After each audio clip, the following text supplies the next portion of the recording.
Here's Johnny, and I'm still shining, y'all. Here's a little bit of the story of what I've been through in the past year. My story isn't any different than most of all. I dealt with PTSD, injuries, losses, gains, and stuff like that. But the one thing I have chosen to do through all the adversities that I have gone through is not be defined by my circumstances. I do have PTSD.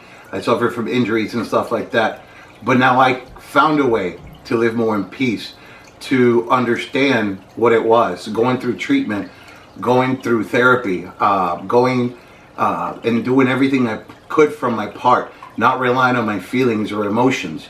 You know, it's the story that, you know, has amazed me, because I never thought I truly could come back from what I've seen, what I've experienced, and what my life was. And I just want to share a little bit for some of you that might be in the dark side, give you a little bit of light and hope, and show you that you can live with this. You don't have to be a victim, and you don't have to face this alone, and you don't need to go into suicide and stuff like that. Find you a good friend, a good support system. You know, follow what they're telling you. Don't go by negative people. Stay away from toxic people. You know, I know there's a lot of people out there, bless their hearts for what they're trying to do. Everybody's doing push-ups. Everybody's doing everything they can, you know, talk about PTSD, but push-ups, running, rucksack marches, I'm not against them, and I'm not putting anybody down for them. But we have to do more, because there's more than 22 of them. And if we want to talk about loss, I'll go ahead and fill you in a little bit more. I do know what it's like. I lost my best friend, Sergeant Michael Paul Titus, to his PTSD fight. But now, am I going to follow the sadness that comes with that, the pain, the suffering, the grieving? Absolutely not. If not, I'm putting myself out there, even by doing this video. You know, I had a decision to make. Last year in December, I was poor, in poverty. I had lost my car, my vehicle, my job. And a few months later, in the beginning of February 7th, I lost my best friend. Life in the past 10 months has been grueling, hard, but I stuck to it and I did what I have to do. I'm going to make sure that anything I can do to help another brother, a sister, from going down that path, I'm going to try to do the best and show you. If I can do it, I know any of you guys can do it. It's not easy to sit here and open yourself up about the things that you have been through. But if my pain, my suffering, my story, anything that I've gone through can help out just one person, then I did my job as a United States Marine. And now, from where I was at, everything I've been through is hard. Yes, it took a lot of courage. It took a lot of discipline. It took a lot of bearing. Dealing and living with PTSD is something that I don't even wish on my worst enemy. But it's something that has given me something I didn't even know I had within me. And now I want to use that torch is to pass the light forward for others that may not be as lucky as me or as my best friend. But now, here is what has happened after PTSD. Here is what happened after injuries. Here is what happened after death. Here's what happened after poverty. After everything I've been through, a year later, I sit now here being able to talk about all of those things. And while hard, because I'm human, even though it's hard, I knew that there is a mission for me. And today I sit here on the last day of 2016, when so many people saying that 2016 sucked, 2016 is the worst year ever. I could go that route. But I have a bedroom. I have a roof over my head. I have power. I have couches, you know. I have great friends. So there was more to 2016 than just a bad year of death, of bad things happening. Here I am a year later, you know, having worked on getting my life together, doing the best that I possibly can do, and I'm going to continue to do, because this is how you get the message out there, you know. And 73 of us dying a day is something that someone has to do something about. We all got to stick together and do something.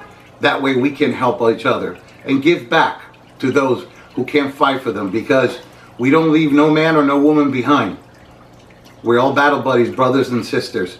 And I think we should unify on focusing on this instead of just not taking a really good look at it and letting it go by and moralize and moralize. I know I'm not going to stop any veteran, any brother or any sister from doing what they're going to do. But I would like to encourage and give you guys some hope that I too have been down that road, and I am fighting back, still fighting and still living. You know, and I've visited that dark route. You know, I'm a 3-time suicide survivor. You know, I've been a drug addict. I've been a homeless veteran. Everything you can think of could happen, it happened to me. You know, and I just have had to relearn or how to rewrite my scripture. I had to redefine who I was. I had to reinvent in a good, positive way and touch something that I've never really touched in my life. Because I've done everything the wrong way. I just never did anything the right way. And now finally at 41, I am still here learning every day and trying to do the best I can. You know, even though I go through what I go through, I have my good days, I have my bad days. I'm not saying that my life is perfect, because nothing really is. And if there is something that is perfect, please somebody email me what it was, because I like to meet them, or whatever it is that's perfect. I'd really enjoy that. But in a serious note, to everybody who thinks that this is the way you're going to live your life, you get stuck in that dark bubble, and the only thing you can think about is the past, the things that you did in the past. You've got to understand that that's exactly where you're going to live at, is in the past. I'm not telling you, but I would never say, oh yeah, get over it, because it's not that easy. You got to work on yourself. You got to respect yourself. You got to love yourself. And most of all, you got to be kind to yourself. You have to think about the things that you have. And the most important, I would start by you guys telling you, you're alive. You can move your fingers. There's so much that we are missing by not paying attention to what's right in front of us, because we're clouded and blinded by our emotions and feelings.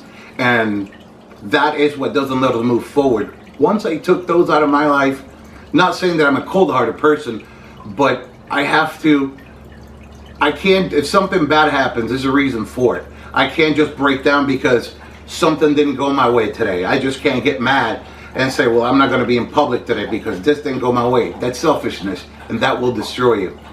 And that's some of the type of the behaviors that I had to step away from. Toxic things, you know, and sure, I can sit here and talk to you guys about it like this, but everybody knows change is hard. You know, some of us, I want to change for a long time, but I had no idea how to make the first step to change my whole life. And one of the biggest things I had to work on was on my attitude, on the way I felt about things and the way that things were. And by doing that, it has truly helped me change and look at the world through different eyes. Now I see things different. When someone sees a negative, I'll come out with a positive. And I know that probably gets on a lot of people's nerves, but I have lived so long negative and toxic, you know, for about 15 years. And in 5 years that I got now living positive and thinking right and being where I'm at right now, I'm so excited because I never thought I'd be able to live to get to see where I'm at today. And I know that if I can do it, every single one of you has been taught discipline, bearing. I know you can. Find a buddy, find another brother, find a sister, find someone that can help you, that would listen to you. Open, you know, but be wise of who you find and who you choose. That way, I would love to see someone that ever watches this or just even sees it or whatnot, or I would love to hear from somebody after somebody watches within a place and just say that I was able to share some hope and some light in your life, and I want you to finish on top. We don't need to be in that dark bubble that we live in and living in the past. There is greater opportunities and greatness awaiting for you. Thank you for your time. I really appreciate it. God bless and Semper Fi.